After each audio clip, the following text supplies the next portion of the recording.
तमाम झारखंड वासियों के लिए एक बहुत बड़ी खबर आ रही है और बताया जा रहा है कि कल झारखंड पूरी तरीके से बंद रहने वाला है। पूरे झारखंड में चक्का जाम होने वाला है। कल आप घर से बाहर ना निकले, क्योंकि अगर आप बाहर निकलते हैं तब आपके साथ कुछ भी हो सकता है। और आखिर पूरा मामला क्या है, पूरा मामला इस 5 से 8 मिनट की रिपोर्ट में हम आपको बताने जा रहे हैं। नमस्कार, मैं प्रिंस कुमार सिंह और आप देख रहे हैं पॉजिटिव टॉक्स। अगर अभी तक आपने चैनल को सब्सक्राइब नहीं किया है तो खबरों से अपडेट रहने के लिए कृपया चैनल को सब्सक्राइब कर लीजिए। और जो लोग ऑलरेडी कर चुके हैं तमाम लोगों को सहृदय धन्यवाद। अब वापस आते हैं अपनी खबर पर और आपको बताते चले कि कल झारखंड पूरी तरीके से बंद रहने वाला है। पूरे झारखंड में चक्का जाम होने वाला है। कल आप घर से बाहर एकदम ना निकले। और सबसे पहले आप जरा ये वीडियो देखिए। का कोई पता नहीं है आज तक, और वो भी आज जिनको पुलिस खूंटी जिला के हमारे पुलिस उठा के लाई है उनको एक्यूज्ड मान रही है। इसमें हो सकता है कि शख्स के अभाव में जैसा अनिल टाइगर का बरी हो गया ऐसा ही भी बरी हो जाएंगे, ऐसा हम लोग का आशंका लग रहा है।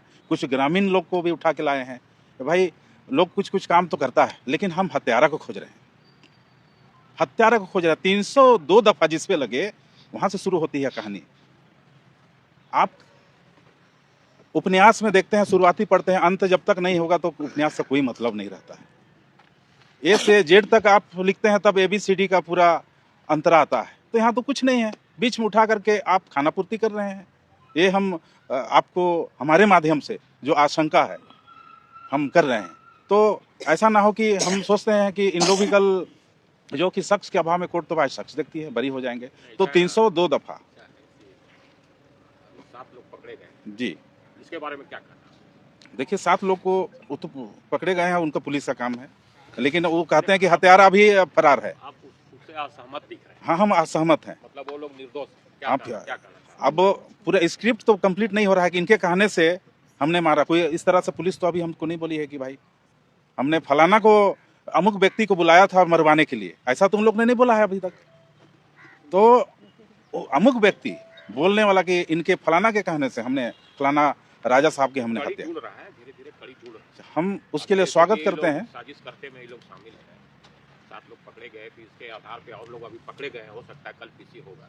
चलिए बहुत अच्छी बात है, पीसी हो और उनका काम है। और हम लोग शुरू से ही कह रहे हैं कि हर आंदोलन हम लोग का संवैधानिक तरीके से होगा। हम लोग समर्थन पब्लिक से मांगते हैं, किसी को कोई जबरदस्ती नहीं है।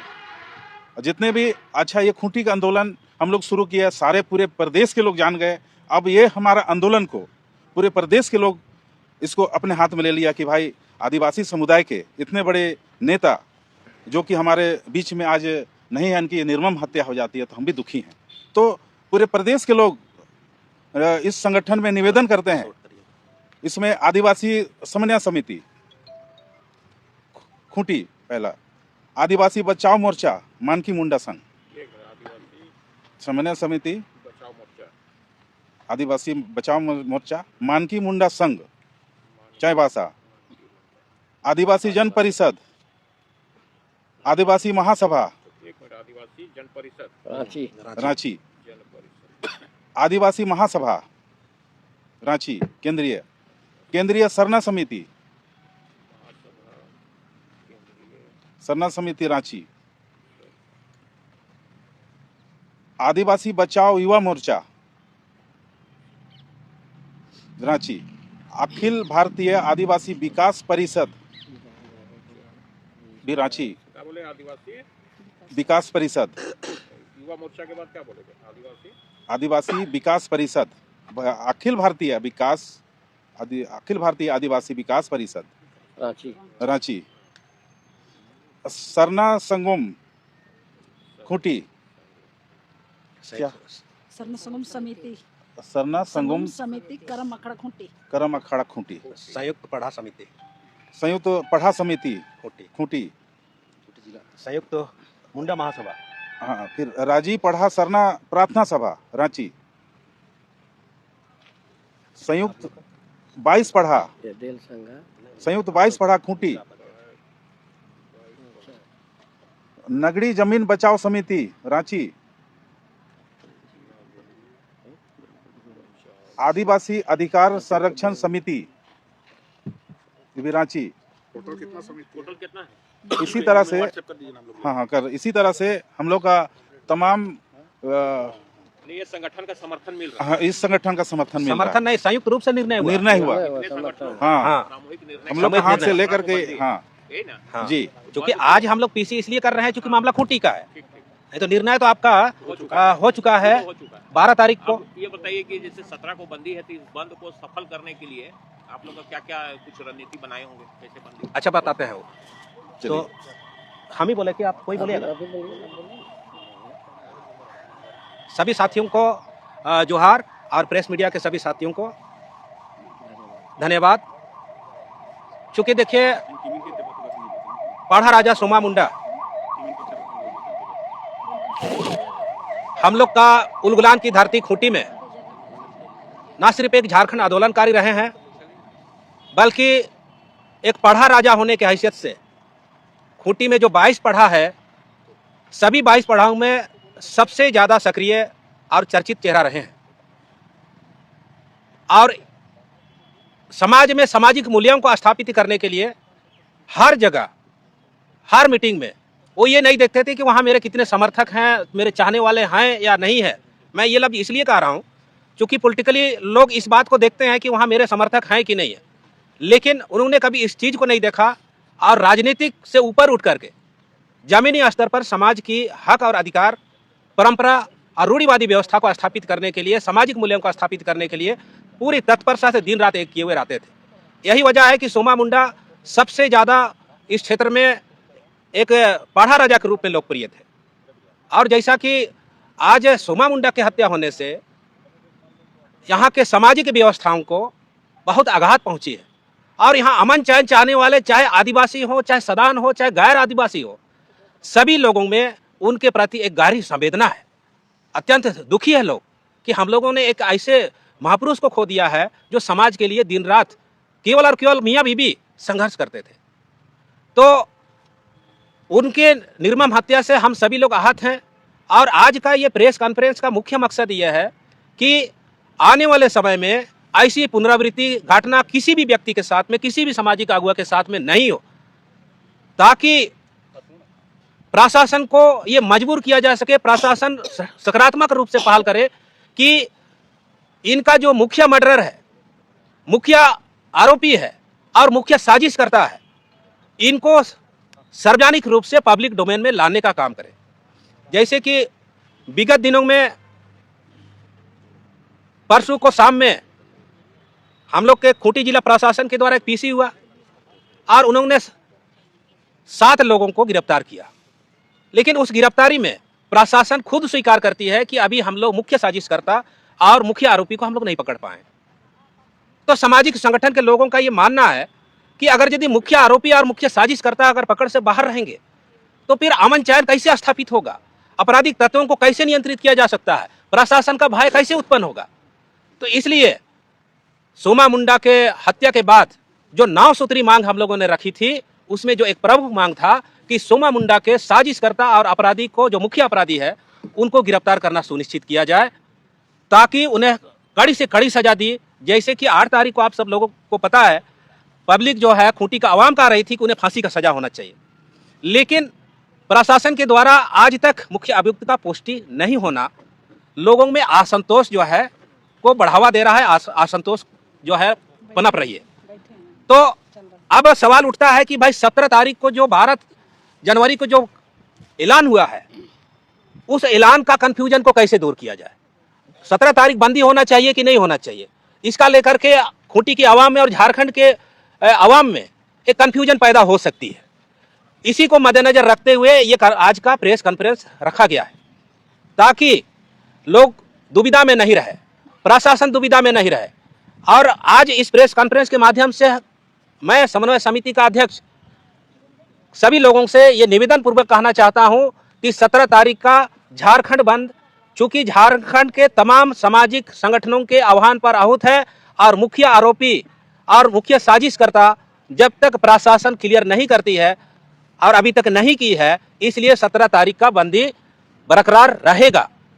और इस बंदी में जितने भी सामाजिक संगठन के लोग हैं अमन चैन चाहने वाले हमारे खूंटी और झारखंड अवाम के जितने भी वरिष्ठ नागरिक हैं, आम नागरिक हैं, खास नागरिक हैं, उन सभी लोगों को ये समर्थन की हम अपेक्षा करते हैं, ताकि भविष्य में सोमा मुंडा, विजय मुंडू और जिदन होरो या फिर आने वाले समय में या पूर्व में जितने भी सामाजिक संगठनों की हत्या हुई है और आने वाले समय में भी किसी सामाजिक संगठन का इस तरह से हत्या नहीं हो, यहाँ कानून की राज स्थापित हो, समाज में समरसता स्थापित हो, उस दिशा में ये सामाजिक आंदोलन आगे बढ़े और सोमा मुंडा के मुख्य कातिलों को गिरफ्तार करते हुए उनको कड़ी से कड़ी सजा दिया जाए। सरकार और प्रशासन सोमा मुंडा के परिजनों को उचित मुआवजा जल्द से जल्द उपलब्ध करावे और सोमा मुंडा जिस स्कूल को चलाते थे उस स्कूल के बच्चों को प्रशासन सरकार गोद लेवे, उनका उज्जवल भविष्य को सुनिश्चित करे और बाकी मांगों को पूरा करते हुए यहाँ के उसमें एक मांग ये भी शामिल है कि सभी सामाजिक संगठनों के अगुवाओं को, पारंपरिक सामाजिक अगुवाओं को, पहाड़ा राजाओं को, ग्राम प्रधानों को, हाथू मुंडाओं को सरकार संरक्षित करे, उनको सुरक्षा प्रदान करे। तो ऐसी 9 सूत्री मांगे हैं उसमें, जिसमें कि सरकार और प्रशासन ने आज तक अपनी कोई भी इच्छा या अभिव्यक्ति या उस दिशा में कदम आगे बढ़ाने की बात अभी तक नहीं आई है। और मैं आज इस प्रेस कॉन्फ्रेंस के माध्यम से ये भी बताना चाहता हूं कि हम सब लोग जितने भी शांति प्रिय लोग हैं, खूंटी और झारखंड के आवाम के तमाम व्यापारिक वर्ग, सामाजिक संगठन के लोग, अमन पसंद करने वाले सभी लोग, हम सब लोग इस आंदोलन का ना सिर्फ समर्थन करेंगे बल्कि ये समर्थन पूर्णतः शांतिपूर्ण रहेगा और किसी तरह का उपद्रव सामाजिक संगठन या किसी भी समुदाय के प्रति असामाजिक तत्वों द्वारा समाज में अशांति फैलाने के लिए अगर कोशिश रहेगा तो मैं खूंटी जिला प्रशासन से भी ये निवेदन करता हूं कि जगह जगह अपनी सुरक्षा व्यवस्था को पुश्तैनी के तहत मजबूती के साथ डिप्यूटेड करे ताकि अमन चैन व्यवस्था स्थापित हो। दूसरा कि इस बंदी में तमाम स्कूल से संबंधित व्यवस्थाएं चलती हो या फिर अस्पताल से संबंधित हो। फिर उसी दिन चूंकि सोमा मुंडा जी का श्राद्ध कर्म भी उसके पैतृक आवास चलागी में होना सुनिश्चित हुआ है, वहां तक जो आने जाने के लिए लोग आएंगे, उनके रिश्तेदार, उनको भी प्रोटेक्शन देने की जरूरत है ताकि वो लोग गंतव्य स्थान तक पहुंच सके और वापस क्रियाक्रम के बाद वापस लौट सके। इन सब चीज़ों को भी हम लोग को मद्देनजर रखते हुए इस बंदी को हम सभी लोगों को सहयोग पूर्वक सफल बनाने की जरूरत है। दूसरा कि प्रशासन मुख्य आरोपी को पकड़े, ना कि कोई भी गांव का सीधा साधा या समाज का जो अगुवा है जो दैनिक जीवन को चलाने के लिए अपनी गतिविधियों में संलिप्त है, अनावश्यक रूप से किसी को टॉर्चर नहीं करे, अनावश्यक रूप से किसी को परेशानी नहीं करे, ताकि कल के दिन में वो लोग भी कहीं गलत रास्ते में ना चला जाए। क्योंकि समाज एक बहुत, हम लोग का खूंटी जिला आदिवासी बहुल जिला है और यहाँ समाज बहुत पिछड़ा है। टॉर्चर करने से बहुत से युवाओं का दिशा बदल जाती है, लोग समझ नहीं पाते हैं। यहाँ हर दृष्टिकोण से, बौद्धिक रूप से, सामाजिक रूप से, आर्थिक रूप से हम सभी लोग पिछड़े हैं। इसलिए भावी दिशा और दशा को देखते हुए यहाँ के जिला प्रशासन को काम करने की जरूरत है ताकि मुख्य आरोपी जल्द से जल्द गिरफ्तारी में आए और यहाँ के लोगों को, खूंटी के आवाम के लोगों को एक सकारात्मक मैसेज जाए प्रशासन का, सरकार का, कि इन्होंने मुख्य आरोपी को पकड़ करके बाकी लोगों को सुरक्षित प्रदान किया है और यहाँ की तमाम जनता जो है अमन चैन के साथ चैन की सांस ले सके और आपसी समन्वय और समरसता खूंटी जिला में और झारखंड प्रदेश में स्थापित हो। यही हम लोग आज का इस कार्यक्रम के माध्यम से मैं जिला अध्यक्ष समन्वय समिति और पूर्व जिला परिषद मुड़ू खूंटी की ओर से आप सब लोग को कहना चाहता हूँ। बाकी आगे हम लोग आप लोग 12 जनवरी को ही ऐलान कर चुके हैं कि 17 जनवरी को झारखंड बंद किया जाएगा। जी, 12 जनवरी को ही जो है पुलिस 7 लोगों को पकड़ के लाई। क्या लग रहा है कि इस आंदोलन को रोकने का कोई प्रयास था क्या? देखिए, ये जो 7 लोगों को गिरफ्तार किया है, अगर उसमें आप देखिएगा कि उनका कन्फेशनल स्टेटमेंट है, हम लोग को तो ये भी लगता है कि 7 लोगों को जो आपने गिरफ्तार किया उनमें जियारपा के कुछ लड़के हैं और वहाँ का जो कहानी ऐसा लोग बताया जाता है कि प्लॉट नंबर 2229 और 28 गैर मजरूआ खास है। खैर ये पुष्टि तो अंचल को करनी है। और उस जमीन में सरकारी योजना मनरेगा से समतलीकरण पास हुआ था। क्योंकि मनरेगा हम सब लोग जानते हैं उसमें तो लेबर से करनी है, तो लेबरों द्वारा जो ऊपर साइड है उधर नहीं काट पाया। तो लास्ट में ग्राम सभा ने निर्णय किया कि भाई उस जमीन का हम लोग अपने ग्राम सभा की पैसा से हम लोग लेबलिंग करेंगे। उसी दरमियान जो पूर्व में जयपाल सिंह मुंडा के नाम से जो पत्थर स्थापित हुआ है उनको साइड किया गया ताकि वहां जमीन का लेवलिंग करने में असुविधा नहीं हो। और उस जमीन का लेवलिंग कार्य को हम लोग के तत्कालीन मोहन कुमार जो खूंटी के थानेदार थे उन्होंने जाके बंद करवाया। अब उनको जो समझ में आया तो अपना वो बंद करवाया, और बंद करने के बाद फिर कुछ लोग, जिनको गांव के लोग भी नहीं जान पा रहे हैं, कुछ लोग आकर के उस जमीन में चूना से लाइनिंग करके कुछ लेबरों के द्वारा उसको घेर बाउंड्री हेतु नींव कुड़वाने का काम किया। तो ये सब जब देखा गया तो देखने के बाद पूरा ग्राम सभा के लोग आए, और लेकिन वहां तो काम करने वाला कोई उपस्थित नहीं था। तब पढ़ा राजा सोमा मुंडा जी से उन लोगों ने आपस में बैठक करके एक निर्णय लिया कि नहीं, आगामी जयपाल सिंह का जो जयंती है उस दिन हम लोग फिर से पत्थरगड़ी करेंगे, जो अभी दृष्टिगोचर है हम सब लोगों को। तो अब इसलिए चूंकि समाज का ये मानना है और कि गांव का कोई भी गैर मजरूआ आम और खास गांव का संपत्ति होता है, लेकिन दुर्भाग्य तो इस बात का है ना सिर्फ जियारप्पा का, बल्कि अगर अमूमन हम लोग देखेंगे खूंटी प्रोपर का भी या इसके अगल बगल का भी, जितने भी गैर मजरूआ आम को छोड़ करके खास जमीन है, सरकार उसमें कुछ भू माफिया और कुछ दलालों से मिल करके उस जमीन का बंदोबस्त करा देते हैं, या फिर राजनीतिक ताकत के बल पर भी कुछ लोग जो है उस जमीन का बंदोबस्त कर लेते हैं। लेकिन उसमें भी नियम आती है कि भाई अगर किसी को बंदोबस्त किया जाना है, जिनको बहुत नीडी है जमीन का आवास बनाने के लिए, तो ग्राम सभा की सहमति लिया जानी चाहिए। अगर जियारप्पा के जमीन में ग्राम सभा की सहमति लिया गया होता तो फिर ये मामला नहीं होता। तो इसलिए ये जो जांच का विषय जो अभी प्रशासन के द्वारा चल रही है, उनको हम लोग डिस्टर्ब करना नहीं चाहते हैं, लेकिन आज इस मंच के माध्यम से जमीन के संबंध में जो होना चाहिए, इस बात को मैं कम शब्दों में आप सब लोगों के माध्यम से प्रशासन को और जनता को मैंने बताने का काम किया। अब आपकी क्या प्रतिक्रिया, अपनी प्रतिक्रिया जरूर दीजिएगा। जुड़े रहे हमारे साथ। जय हिंद, जय भारत।